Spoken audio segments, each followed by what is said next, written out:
Salut à tous et heureux de vous retrouver sur Gabon 24 pour votre émission Sport en 13. Pour ce numéro, nous irons d'abord au Gabon vous parler de Rémi Banega, ancien footballeur international gabonais qui a fait les beaux jours des Panthères du Gabon. Majlinda Kelmenji, une judokate kosovare qui a offert à son pays sa première et unique médaille d'or olympique lors des JO de Rio, sera le porte-étendard du Kosovo pour les JO de Tokyo 2020. D'une femme à une autre, il n'y a qu'un pas et nous parlerons d'Oran Paranang, joueuse de tennis de table, qualifiée également pour les Jeux Olympiques de Tokyo 2020. Votre rubrique Vue sur le net est toujours là avec des images spectaculaires les unes que les autres.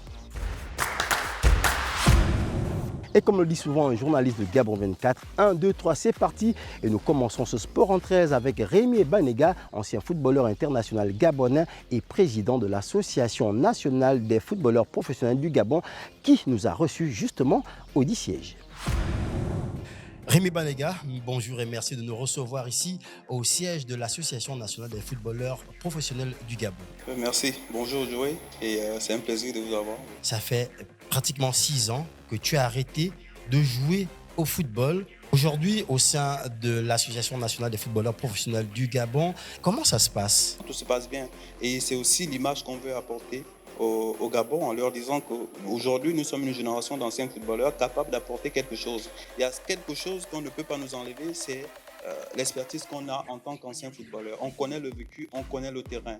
Et quand on ajoute ça au savoir-faire, parce que chacun de nous a des savoir-faire à ce niveau, je pense qu'aujourd'hui, on n'a plus à démontrer le travail que fait la NFPG.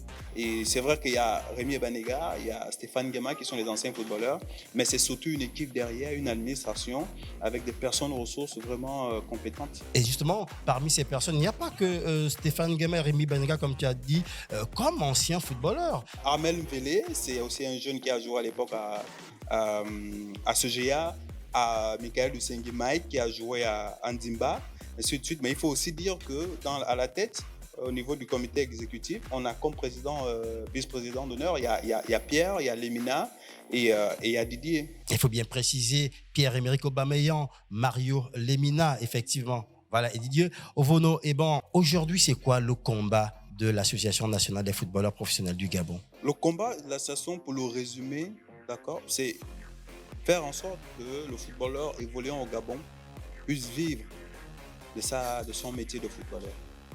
Et que les footballeurs en équipe nationale puissent venir jouer en équipe nationale en toute quiétude, ouverte. Parce qu'on parle des réalités au Gabon. Moi, j'ai vécu ces réalités, Stéphane aussi et tous les autres joueurs. On ne vit pas de notre métier. On s'adonne à fond et il y a des impayés de salaires, des violations de contrats. Donc, on a envie de mettre des mécanismes ou du moins apporter notre savoir-faire pour pouvoir réguler ce système-là où les footballeurs peuvent avoir quelque chose à la fin du mois. Ils peuvent avoir la CNAMGS, la CNCS, avoir des assurances, ainsi de suite. Et qu'en équipe nationale, les footballeurs soient couverts. Quand ils arrivent pour jouer, s'ils se blessent en équipe nationale, qu'on puisse avoir une assurance qui les accompagne, des problèmes sur le plan administratif, ainsi de suite. La fédération seule, le ministère seul, les clubs, la LINAB ne peuvent pas régler ce problème. Alors, Rémi Banega, en ce moment, ton bureau et toi, vous êtes en train de travailler sur un projet quand même assez important. Est-ce que tu peux nous en parler? On va lancer la première édition de ce qu'on a appelé le mois de la reconversion. C'est bien que le footballeur vive librement de son métier, mais c'est aussi encore mieux que celui-là, à la fin de sa carrière, puisse savoir ce qu'il va faire. L'idée, c'est à la fin de la carrière qu'on puisse être tout de suite disponible à être dans le marché de l'emploi. D'aller à la source, de toucher les parents, afin que les parents accompagnent leurs enfants dans ces projets-là. L'enfant peut être dans un centre de formation, mais il faudrait qu'on ait un regard sur lui, sur le plan scolaire. Un enfant, et c'est le problème qu'on a, qui a du mal et qui laisse tomber l'école, il aura du mal à comprendre son contrat. Il aura du mal à comprendre les systèmes de jeu qu'on va mettre. C'est pourquoi en Europe, vous allez voir que dans les centres de formation, c'est obligatoire. Tu parlais tantôt d'avenir. Comment vois-tu justement l'avenir du football au Gabon, Rémi Banega? Je pense que les choses sont en train de changer. Il faut aussi qu'on fasse ce cycle-là. Parce que le football tel qu'il se pratiquait avant, ce n'est plus le cas. Le football n'est plus un jeu. Ça devient un secteur d'activité. Un secteur d'activité qui contribue au développement d'une nation. On le voit dans les autres pays. Et donc, je pense qu'il faudrait maintenant intégrer le professionnalisme à tous les niveaux. Donc, le constat que je fais, c'est qu'on se limite encore sur le football, sur le plan technique, entraîneur, joueur et puis un président. Alors qu'au-delà, il y a des métiers liés au management du sport. Il faut qu'on développe notre football sur les métiers liés au management du sport pour former des personnes ressources capables de développer les clubs, développer les ligues, développer les fédérations. Je pense qu'on doit attendre à ça parce que tant que le football va mal, nous tous, on est perdants. Mais si le football va mieux, nous, tout le monde est gagnant. Le Gabon en premier. En 5 secondes, Rémi Banega, est-ce qu'on peut dire qu'aujourd'hui, tu es satisfait de ton travail accompli au niveau de l'ANFPJ? Oui. Il y a 5 ans, on n'avait pas de siège, par exemple. Aujourd'hui, vous êtes arrivé, vous avez vu comment on travaille, vous avez participé à une de nos séances de travail. Satisfait sur le plan interne de fonctionnement, oui. Mais sur le plan des objectifs, on n'est pas encore arrivé parce qu'on a un objectif majeur aussi, qui est celui de faire en sorte qu'aujourd'hui, il y ait un contrat standard, qu'il y ait des minimums pour les footballeurs. Je pense que quand on va arriver à ça, ça va marquer la première étape de notre existence au niveau du Gabon. Mais j'espère que ça va arriver avant la reprise parce qu'on a clairement dit à la fédération, au ministère qu'il faudrait quand même que ces minima, qu'on puisse signer un protocole d'accord là-dessus. On a fait un peu le tour du propriétaire, on a vu les différentes photos, les différentes images, les différents maillots, les symboles comme celui de Biogo Poko. Une fois de plus, merci. Merci beaucoup, merci à vous. Nous parlons à présent de judo avec Majlinda Kelmendi, héroïne et superstar du Kosovo. Après avoir offert à son pays sa première et unique médaille d'or olympique aux JO de Rio, elle veut récidiver l'exploit cette fois-ci à Tokyo. Alors qu'elle porte cette attente avec légèreté, c'est dans un dojo lumineux de Peja, petite ville de l'ouest du Kosovo appelée Pek par les Serbes, où elle a grandi, que l'athlète brune, tout en muscles, s'entraîne comme tous les jours avec les 4 judokas qui partiront au Japon avec elle, car elle ne sera plus la seule à représenter le judo kosovar, comme en 2016 à Rio, lors des premiers JO auxquels participait l'ancienne province de Belgrade, 8 ans après sa déclaration d'indépendance. C'était pour moi beaucoup plus difficile avant Rio qu'aujourd'hui, alors que nous nous préparons pour Tokyo. Toute la pression était sur moi. J'ai réussi parce que j'étais bien préparée, non seulement physiquement, mais aussi psychiquement. À 30 ans, la jeune femme aborde la compétition avec calme et s'avoue beaucoup plus détendue qu'à l'époque. Aujourd'hui, je suis beaucoup plus détendue. Je ne suis plus seule. Nous sommes 5. Nous sommes tous des concurrents pour les médailles et au moins l'un d'entre nous va réussir. Je me sens calme et détendue, peut-être parce que j'ai déjà remporté l'or olympique et que, quoi qu'il arrive, j'ai quand même réalisé mon rêve. Pour les instances dirigeantes qui espèrent plus d'une médaille olympique, c'est Majlinda qui mène le groupe. Elle est notre héroïne dans le sport au Kosovo. Elle fait tellement pour le Kosovo, elle est notre meilleure représentante. Surtout quand elle a gagné en Russie, le pays qui ne reconnaît pas le Kosovo comme un pays. Bien sûr, l'hymne du Kosovo a été à Moscou et le drapeau du Kosovo également. Serti dans la montagne, la petite ville kosovare connue pour ses gorges spectaculaires, sa bière et son monastère orthodoxe s'est muée en fabrique improbable de talents olympiques, à l'exemple de Majlinda Kelmendi, la première et seule championne olympique, tous sports confondus, de l'ancienne province de Belgrade. Elle était spéciale lorsqu'elle est rentrée dans le dojo pour la première fois et continue de l'être. Elle avait une approche sérieuse et voulait faire de l'exercice depuis l'âge de 8 ans, malgré le fait que les enfants de son âge préfèrent les jeux d'enfants. Peja Opec dépêche donc cet été 5 judokas aux Jeux Olympiques de Tokyo, soit 100% de l'équipe de la jeune nation. Majlinda et ses coéquipiers ont propagé la bonne réputation de leur pays et sont célébrés comme des héros. Majlinda et les autres judokas ont donné une bonne réputation à notre pays. Il n'y a pas une seule ambassade qui représente mieux notre pays que ne le font les judokas. Ils sont nos ambassadeurs.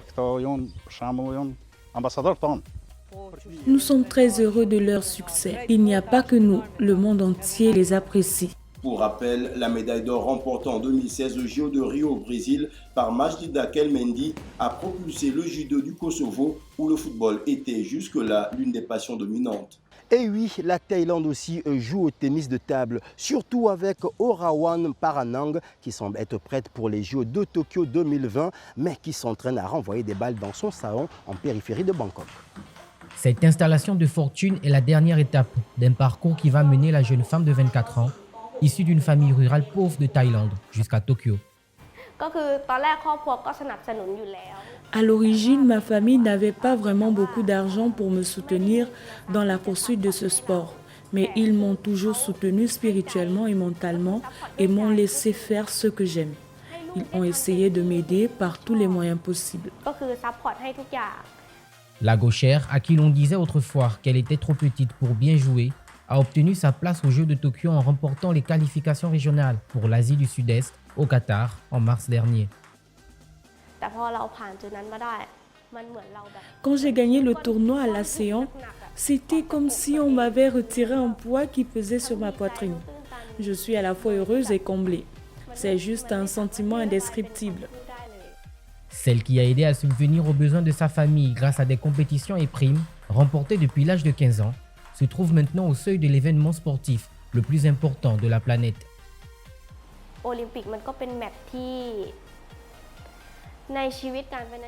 Chaque athlète rêve toujours d'aller aux Jeux olympiques. C'est l'événement sportif le plus prestigieux de la vie d'un athlète. Si les Jeux sont annulés, ce sera dommage. Mais je ne regretterai pas le temps que j'ai passé à m'entraîner car je pourrais utiliser l'expérience acquise lors de cette période pour participer à d'autres tournois. Quatrième d'une famille de 5 enfants et de parents agriculteurs, Orawan Paranang bénéficie désormais d'un soutien indéfectible de son conjoint, un appui énergétique qui booste le mental de la jeune pongiste. Je lui donne tout mon cœur et j'essaie de tout faire au maximum, juste pour elle.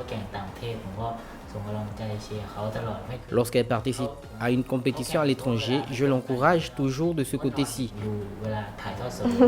Si le match est tard à cause du fuseau horaire, j'attends et je regarde les matchs. Parfois, le match commence à minuit. Je reste debout pour le regarder, il appelle après le match et je vais me coucher. La passion de Rawan Paranang pour le ping-pong est née il y a 17 ans dans sa région natale, à Ubon Ratchathani, au nord-est de la Thaïlande, à la frontière de Laos et du Cambodge. Et pour clore ce sport en 13, votre rubrique Vue sur le net est bien là, avec des images spectaculaires les unes que les autres.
Voilà qui vient clore ce numéro de Sport en 13, en espérant que vous avez passé un agréable moment sur Gabon 24.